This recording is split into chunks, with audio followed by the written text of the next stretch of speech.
Olá, tudo bem, professor Alexandre Soares, continuando, é mais um bloquinho, é mais um bloco, agora, importante, hein?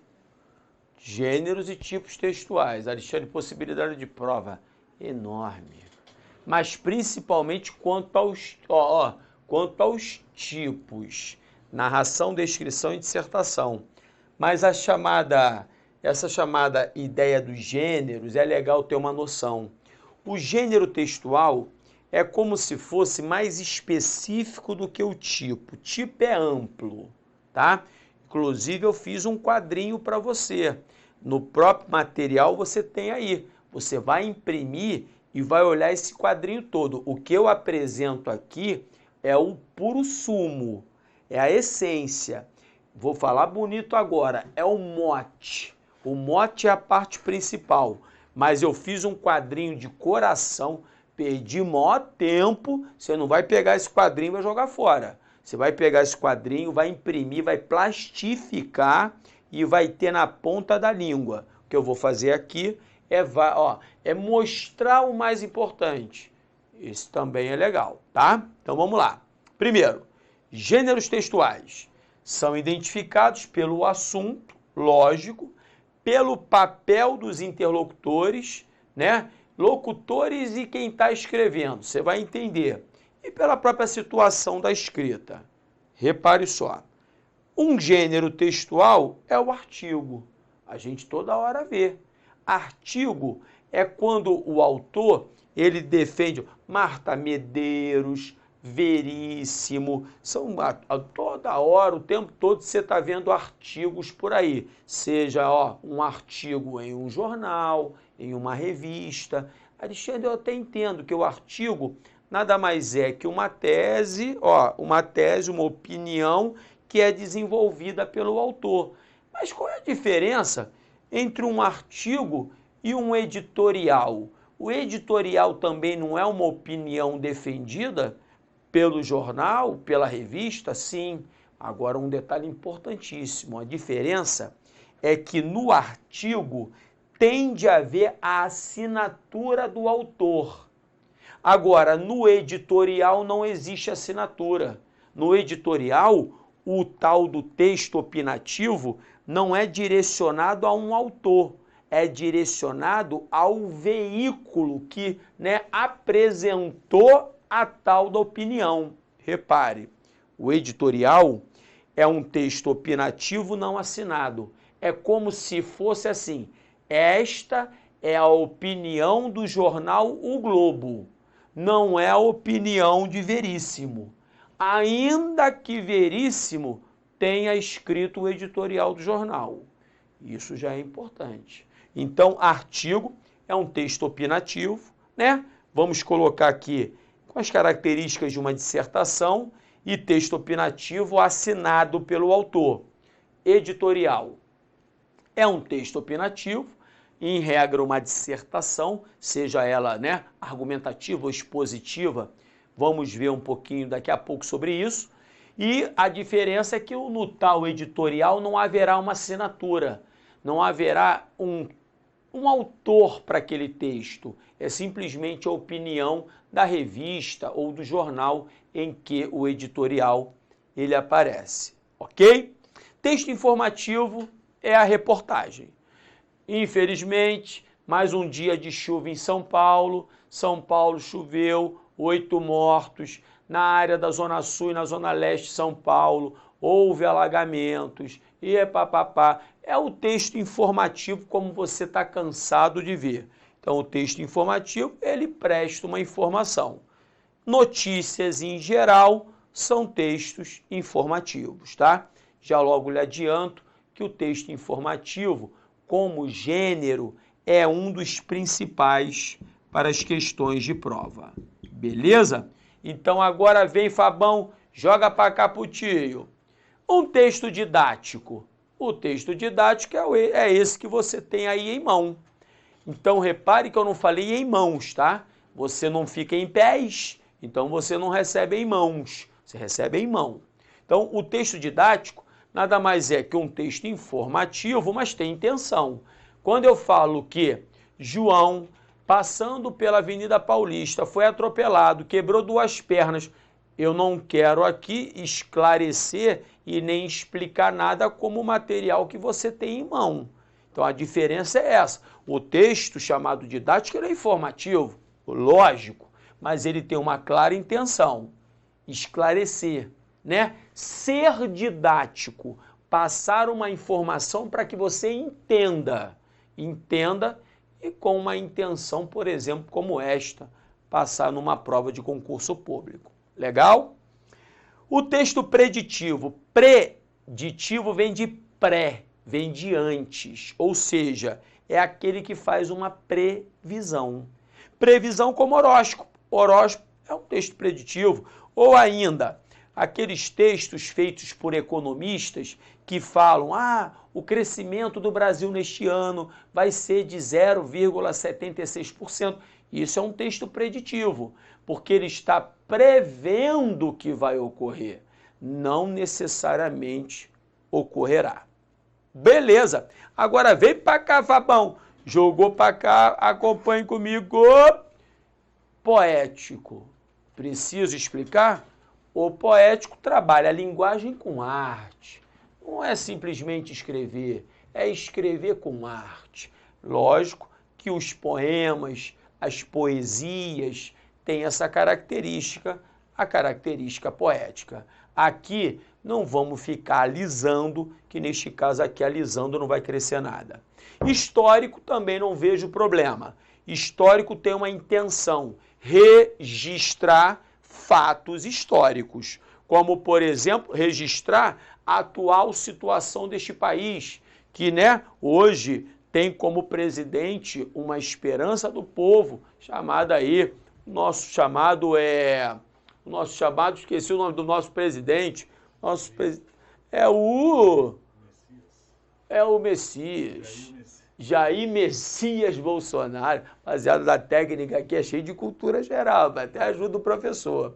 Ou ainda aquele suicídio, texto histórico falando sobre o suicídio de Getúlio Vargas, muito interessante, Getúlio, período de Getúlio, legal pra caramba. Então aquele texto ali, que teve como intenção registrar um fato histórico, é lógico, tem o gênero histórico.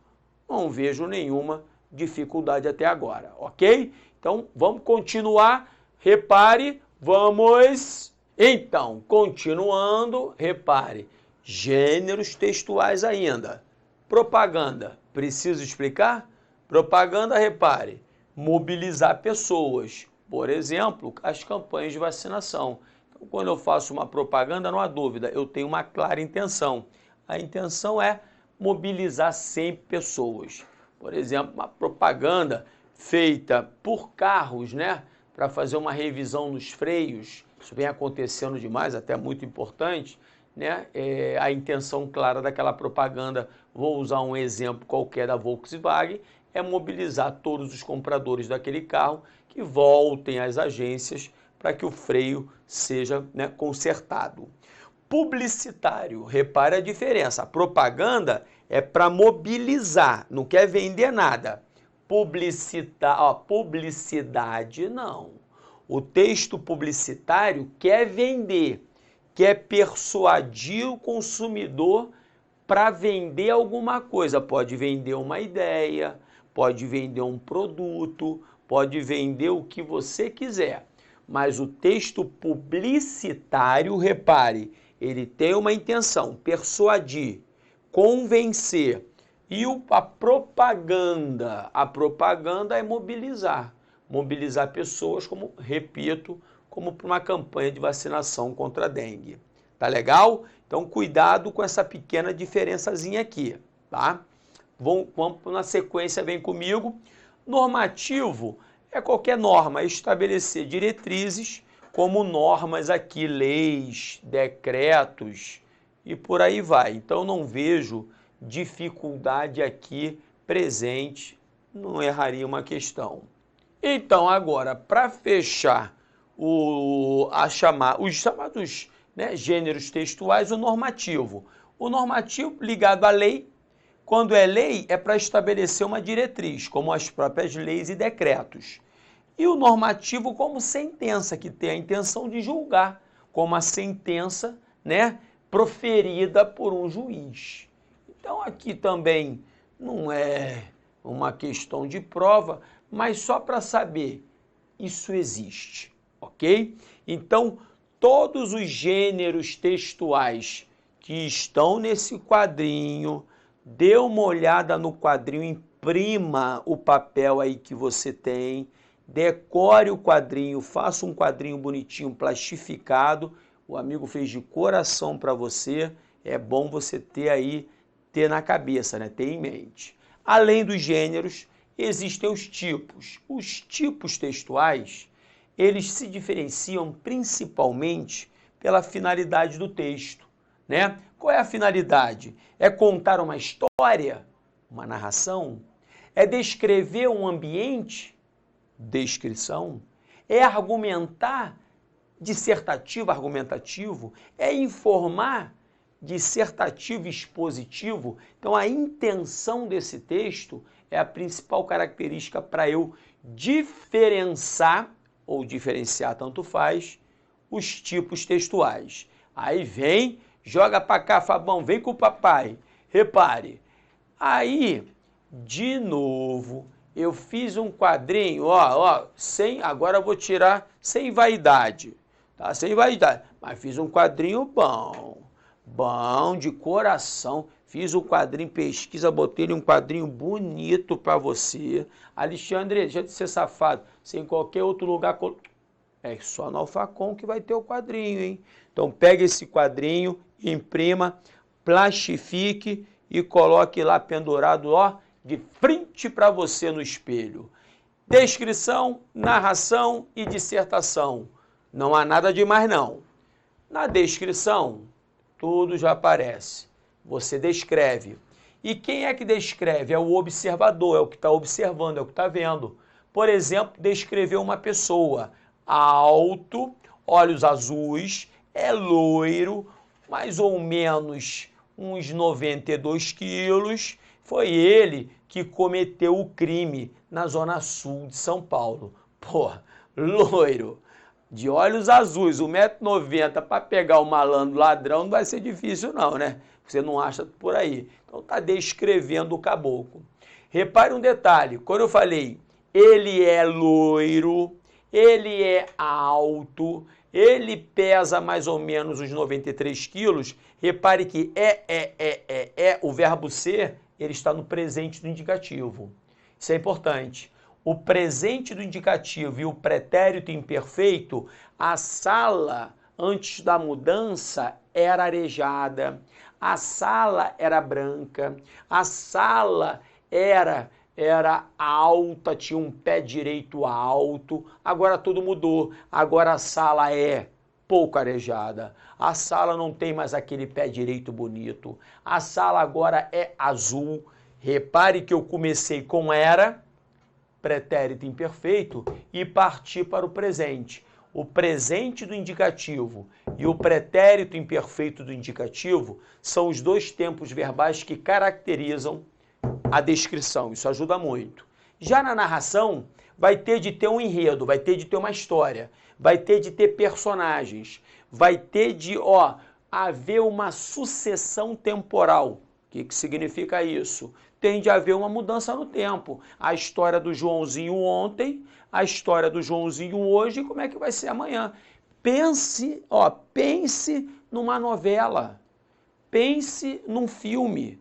Isso é narração. O filme, uma novela, são narrações. Você vai ali ter personagens, a novela vai começar hoje e ela vai caminhando, vai mudando o momento. Não continua no hoje, não fica hoje ad eterno.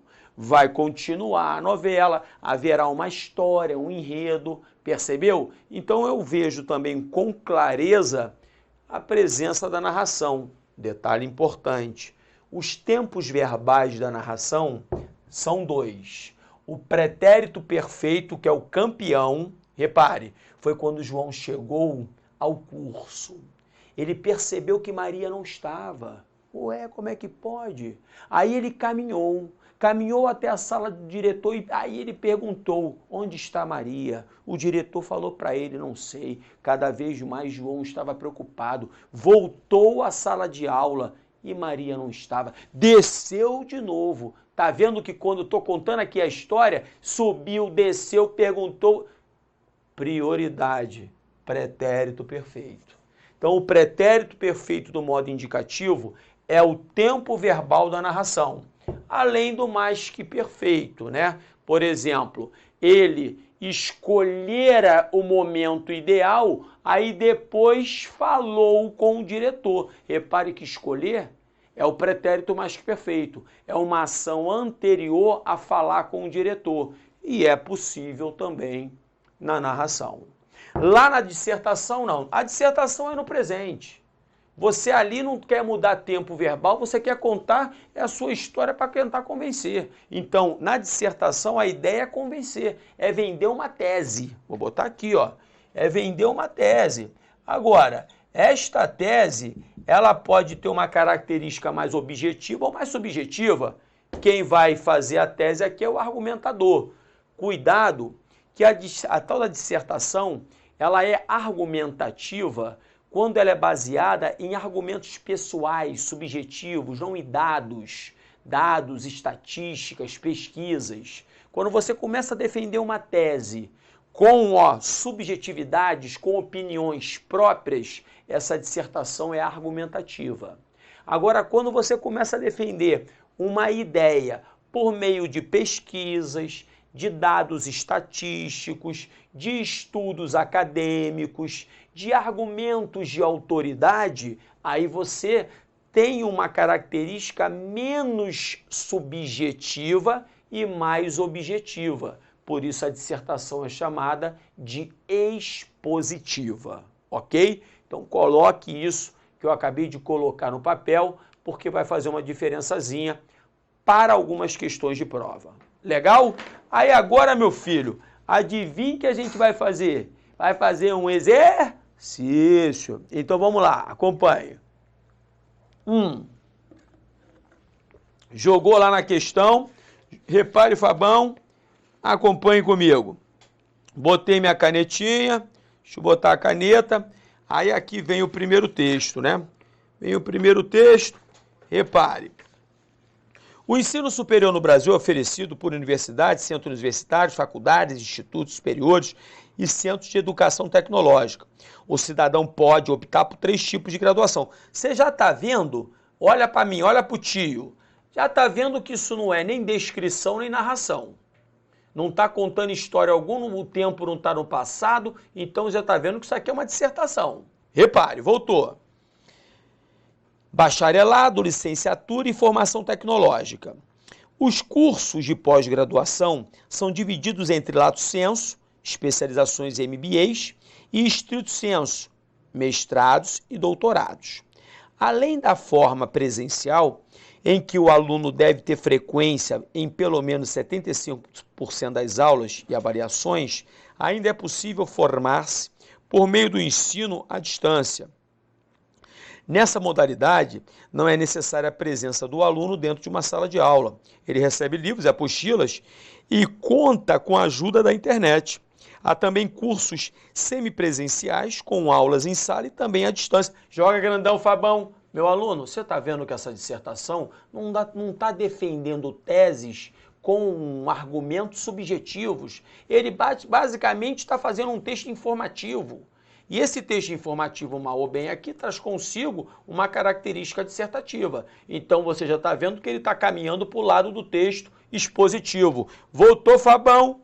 A Secretaria de Regulação e Supervisão da Educação Superior, órgão do Ministério da Educação, é a unidade responsável por afiançar que a legislação educacional seja cumprida para garantir a qualidade dos cursos superiores do país. Para medir a qualidade dos cursos de graduação no país, o Instituto Nacional de Estudos e Pesquisas Educacionais Anísio Teixeira, INEP, e o Ministério da Educação utilizam o Índice Geral de Cursos, IGC, divulgado uma vez por ano, logo após a publicação dos resultados do ENAD. A base de cálculo do IGC é uma média dos conceitos dos cursos de graduação de uma instituição.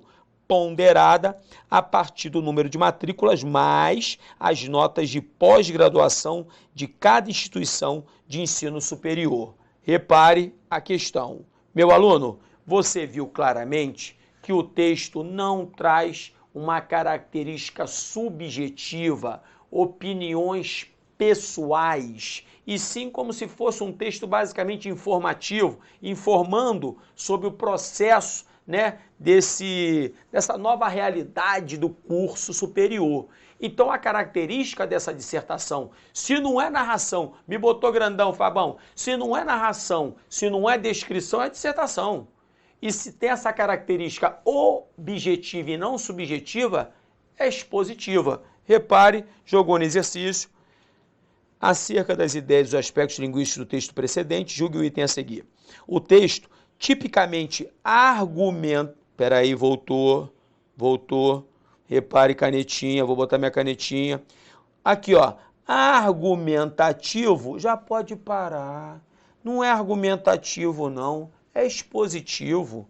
Apresenta informações, características, ó, as informações do texto expositivo acerca do ensino superior, com o propósito de convencer o leitor da importância desse nível de ensino na formação educacional do cidadão brasileiro. Ok, a importância tem, mas só que ele não é argumentativo, ele é expositivo. Então o comentário não presta não, o comentário está erradão.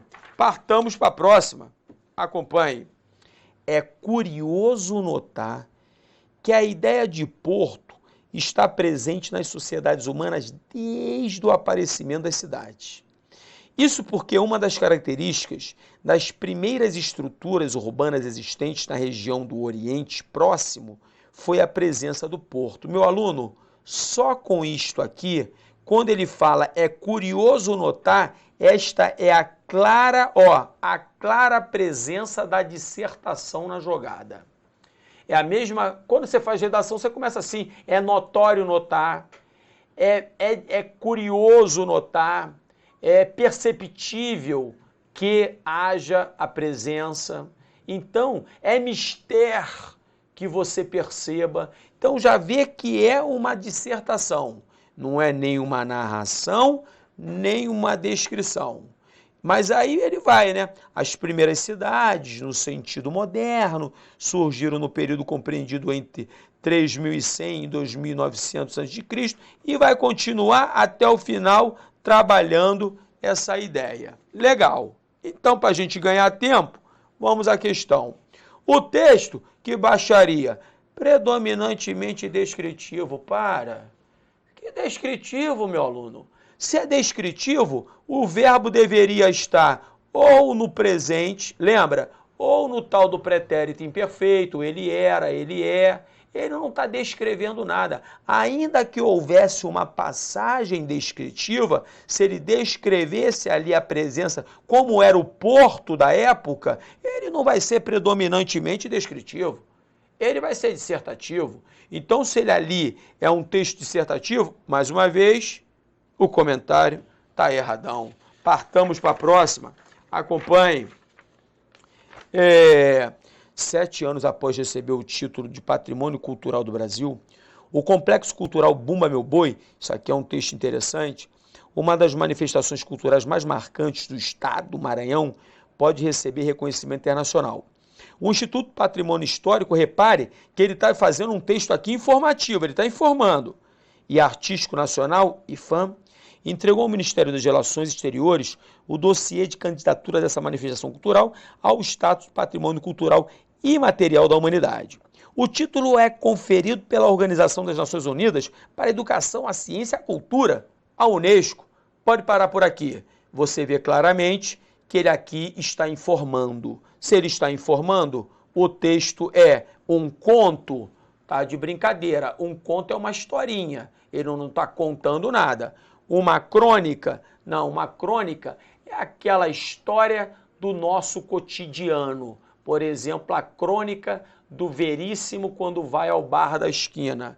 Um ensaio, como se fosse um ensaio de um teatro? Lógico que não. Artigo opinativo? Não, não é um artigo assinado como opinião. É simplesmente um texto com característica informativa. Se tem uma característica informativa, é uma notícia informativa, por isso a letra E, a E de elefante, tem de ser a resposta. Partamos para a próxima. Repare, narração é diferente de narrativa, uma vez que mantém algo de ideia de acompanhar os fatos à medida que eles acontecem. A narrativa é uma totalidade de acontecimentos encadeados, uma espécie de soma final, e está presente em tudo, na sequência de entrada, prato principal e sobremesa de um jantar, em mitos, romances, contos, novelas, peças, poemas, no currículo vitae e na história dos nossos corpos, nas notícias, em relatórios médicos, em conversas, desenhos, sonhos, filmes, fábulas, fotografias. Está nas óperas, nos videoclipes, videogames e jogos de tabuleiro. A narração, por sua vez, é basicamente aquilo que um narrador enuncia. Ele vai contar a história, aí vai continuar o texto. Legal. Com isso, já podemos analisar.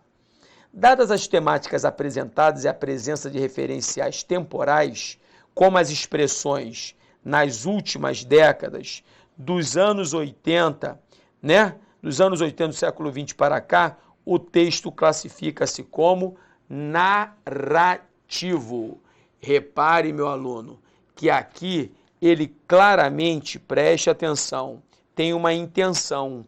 Ele tem a intenção de descrever a diferença entre narração e narrativa. Se você fizer a leitura do texto todinho, chegando ao final, você vai conseguir descrever para alguém. Descreva o que é narração.